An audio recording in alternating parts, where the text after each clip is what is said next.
이 시간 우리 영혼의 양식 하나님의 말씀 구약 성경 호세아서 2장 19절과 20절 두 절 말씀입니다. 여러분도 함께 찾아서 함께 합독하겠습니다.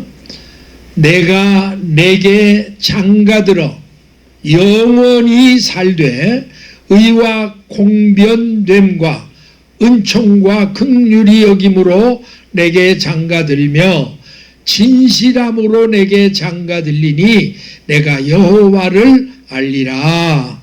아멘. 할렐루야. 오늘도 이스라엘 회복 선교에 함께 동참하신 여러분들을 중심으로 환영하고 또 주 예수님의 이름으로 축복합니다. 이 시간에도 호세아서에 나타난 이스라엘 회복 예언 말씀을 계속해서 함께 나누도록 하겠습니다. 자, 오늘의 본문 호세아 2장 19절 20절 말씀의 핵심 내용은 이스라엘이 완전히 회복되고 재림의 주님께서 이 땅에 다시 오셔서 새로운 지상 천년왕국을 건설하실 그날 이후부터는 하나님과 선민 이스라엘의 관계가 주인과 종과의 관계가 아닌 남편과 아내의 가장 가까운 사랑의 관계로 새롭게 변화될 것이다 하는 예언의 말씀입니다. 이제 우리 한 절 한 절 나누어서 말씀을 살펴보도록 하겠습니다. 자, 먼저 호세아 2장 19절 말씀. 자, 이 말씀을 보시면 내가 내게 장가들어 영원히 살겠다 하신 말씀이 먼저 나옵니다. 그런데 이 말씀에서 내가 내게 장가들겠다는 말은 히브리 원어로 보면 아라쉬라고 하는 말인데 이 단어는 이혼했다가 다시 재혼하는 것을 의미한 말이 아니고 순결한 깨끗한 수처녀와의 결혼을 뜻해주는 말입니다. 따라서 이 말은 그동안 하나님 앞에 수많은 영적 간음죄에 해당하는 우상숭배죄를 범함으로 하나님의 진노와 형벌을 받아서 전세계 디아스포라로 흩어져 박해를 받아왔던 이스라엘을 불결한 장녀와 같은 여자로 취급하지 않겠다 하는 그 파격적인 그런 말씀입니다. 오히려 순수한 정결한 수처녀처럼 인정해서 새로운 결혼을 하시겠다 그런 말씀입니다.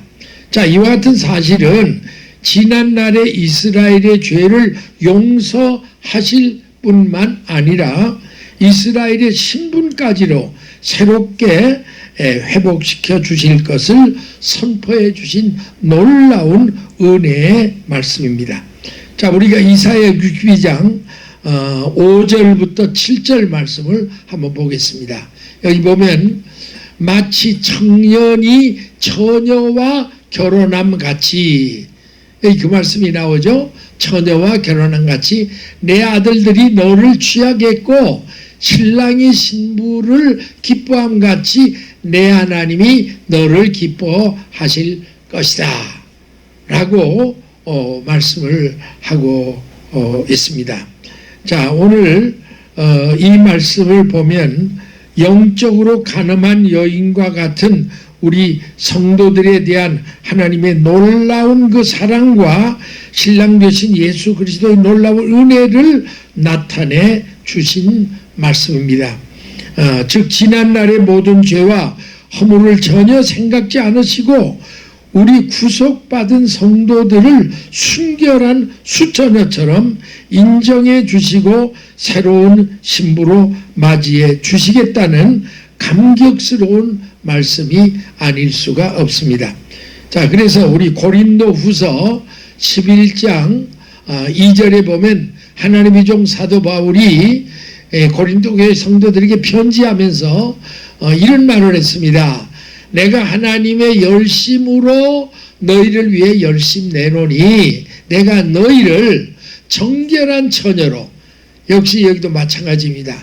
우리가 하나님 앞에 얼마나 정말 더러운 그런 죄인의 삶을 살았지만 사도 바울은 내가 너희를 하나의 전혀 결혼하거나 더럽혀지지 않는 그런 순결한 정결한 처녀로 한 남편인 예수 그리스도께 내가 중매하려 한다. 여러분, 여기서 우리 전도자의 사명이 바로 그겁니다. 죄악 세상에 버려진 죄인 하나하나를 정말 정결한 처녀로 생각하고 한 남편인 그리스도와 더불어 연애하고 중매하고 약혼하고 결혼하도록 소개하는, 그게 전도자의 사명이라 하는 것을 우리는 분명히 알 수가 있습니다. 자, 그런데 우리가 성경에 보면 예수 믿고 거듭난 것을 우리 신학적으로 의로워진다 하는 말을 씁니다. 자, 먼저 우리 로마서 3장 20절부터 쭉 말씀 보면 그런 말씀이 나오죠. 여기 잘 보세요. 그러므로 율법의 행위로 그의 앞에 의롭다 하심을 얻을 육체가 없다. 그러니까 인간은 누구나 율법을 행함으로는 전혀 의로워질 길이 없다는 거예요. 왜냐하면 율법으로는 죄를 깨닫기 때문이다. 여러분, 이걸 아셔야 합니다. 하나님이 율법을 주실 때는 율법을 지켜서 구원받으라고 준 게 아니에요. 우리는 율법을 지킬 수도 없지만은 지킨다 손 치더라도 그것이 하나님이 인정하는 구원의 의는 안 된다는 얘기입니다. 그럼 뭐를 가져야 됩니까? 이제는 율법 외에 율법으로는 죄만 깨닫는 거예요. 율법이란 거울 앞에 설 때 나는 구제불능의 죄인이다. 그걸 깨우쳐 주는 게 율법이지 율법을 지켜서 구원받는 그것은 아니라는 걸 사도 바울은 강력히 말하면서, 그러면 이제 율법 외에 하나님의 한 의, 여기 의가 나오죠. 하나님의 하나의 의가 나타났는데 율법과 선지자들은 구약 성경입니다. 선지자들의 통해 주신 예언, 그 다음에 또 하나님이 모세를 통해 주신 율법, 이 구약 성경을 통해서 증거를 받은 것이다. 바로 그분이 누구냐? 예수 그리스도를 믿음으로 말미암아 모든 믿는 자에게 미치는 하나님의 의인이 차별이 없느니라. 여기 보세요. 분명히 우리가 구원 얻는 의는 예수 그리스도를 믿음으로 얻는 의지 율법이나 어떤 행위를 가지고 얻는 의가 아니라는 사실을 말하면서 고단 말씀이 아주 핵심적인 중요한 거예요. 자, 모든 사람이 죄를 범하였음에, 그렇죠? 아담이 죄를 범함으로 그 유전죄 원죄에 의해서 이 세상에 있는 모든 죄인들은 다 죄를 범한 죄인이 된 거죠. 그런데 그래서 하나님 영광에 이르지 못했다. 그러니까 인간 스스로 의로는 하나님 나라 갈 수도 없고 구원의 의에 이를 수도 없다는 거죠. 그랬는데 여러분 어떻게 된 거예요?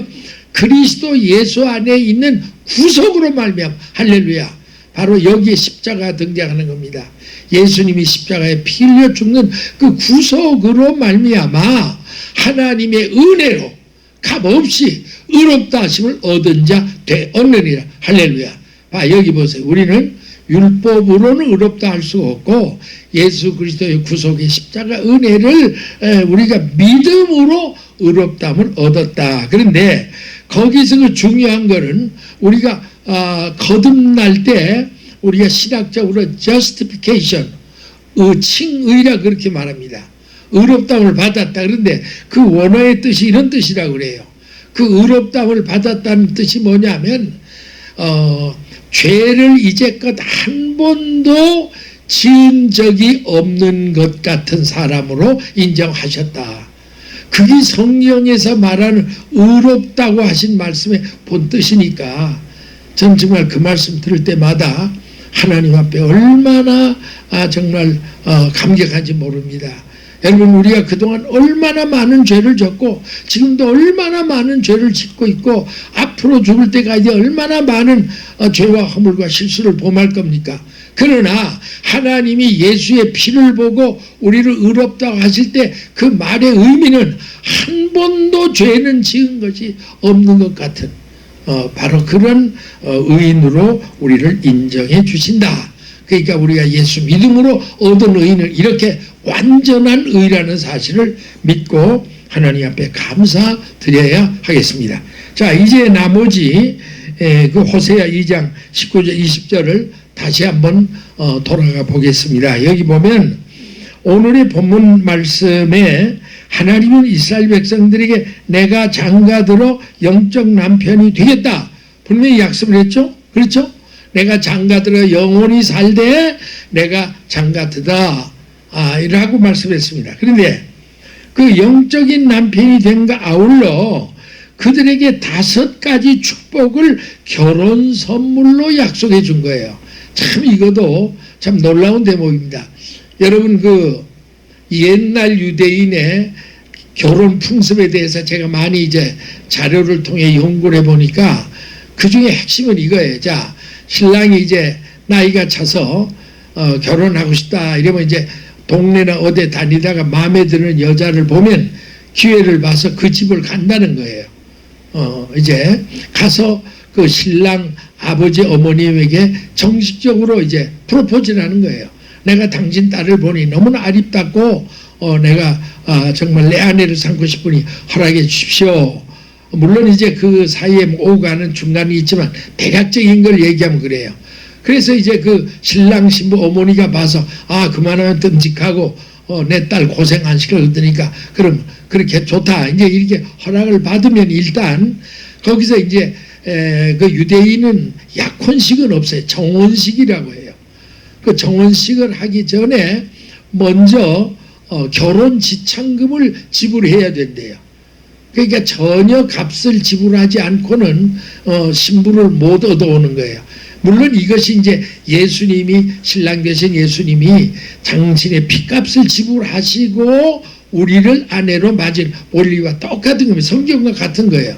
그 상당한 액수의 그 지참금을 지불하고 또 하나 그 정혼식이 끝난 이후에 그 약속으로 우리나라로 말하면 이제 약혼 가락지죠. 그게 그렇다고 뭐 다이아 보석 반지 절대 그렇게 화려하고 사치스러운 걸 하지 않는다고 그래요. 깨끗한 거, 흠이 없는 거, 조금이라도. 이제 서로 그 약속이 중요한 거니까 그 약속을 한다는 정혼의 가락지 선물을 주고 그리고 자기는 집으로 돌아와서 한 1년 동안 자기 집 옆에다 신부방을 잘 준비하고 때가 되면 이제 둘러리를 데리고 신부에게 가서 신부를 다시 데리고 와서 자기 집에 와 7일 동안 결혼잔치를 하고 행복하게 산다. 이게 대략적인 유대인의 옛날 결혼 풍습입니다. 거기서 우리가 뭘 봐야 되냐면 바로 남편이 아내 될 사람에게 결혼 지참금과 그 지금 말하면 약혼 가락지, 정혼 가락지를 전해준다. 요 원리와 똑같습니다. 하나님도 우리를 이스라엘을 아내로 장가드는데 공짜로 넌 내 백성이니 무조건 내가 데리고 살게 이런 뜻이 아니고 내가 내게 장가드는데 나도 정식으로 결혼 선물, 정혼 선물을 주겠다. 여기 보면 5가지. 참 재미있죠. 뭐예요? 내가 너 장가들어 살때 내가 결혼 선물로 정혼 선물로 의, 공변됨, 그 다음에 은총, 그 다음에 긍휼, 그 다음에는 진실. 이 5가지 선물을 내가 이를테면 결혼 선물로 너에게 지불하고 정식적으로 너를 나의 신부로 삼아 영원토록 행복하게 살겠다. 그것을 하나님은 이 호세아를 통해서 말씀해 주고 있습니다.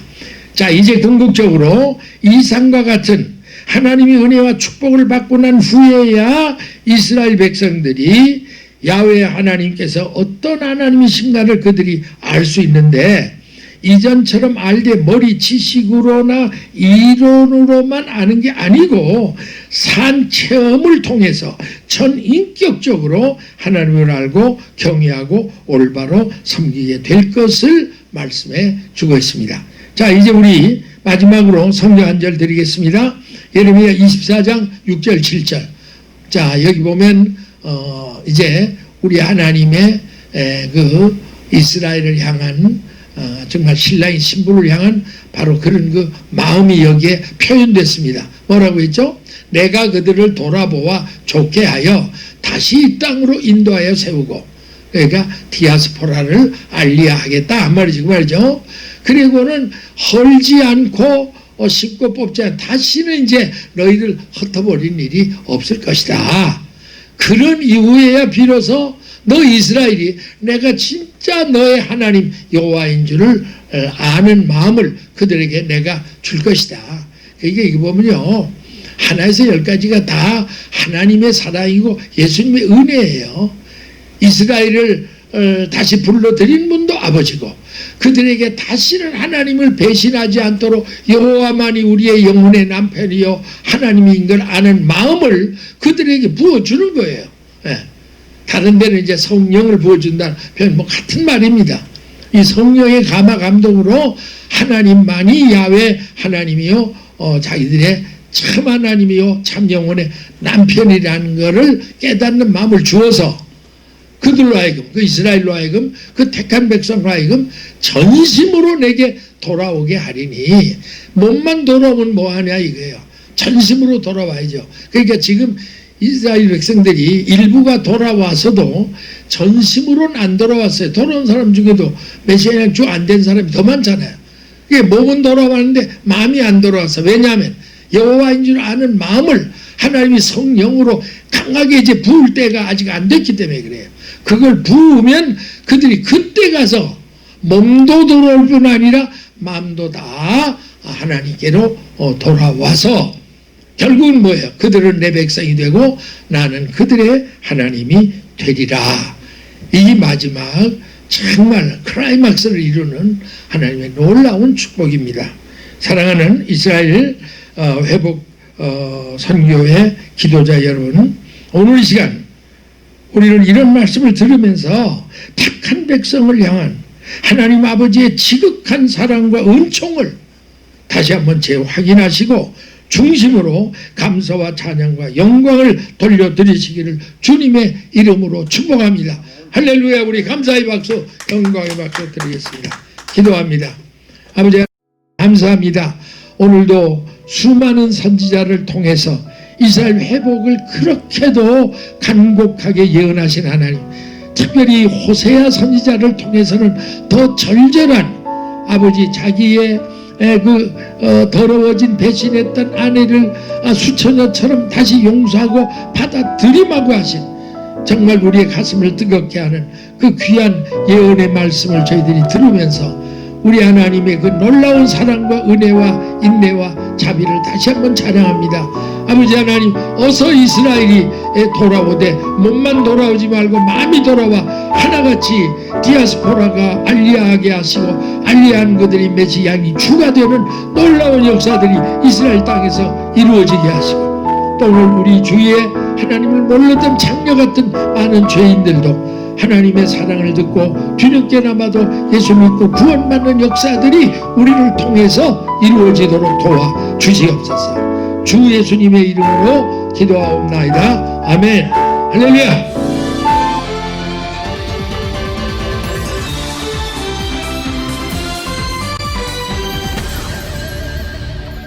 Hello and welcome to this edition of Jerusalem Dateline. I'm Julie Stahl, filling in for Chris Mitchell.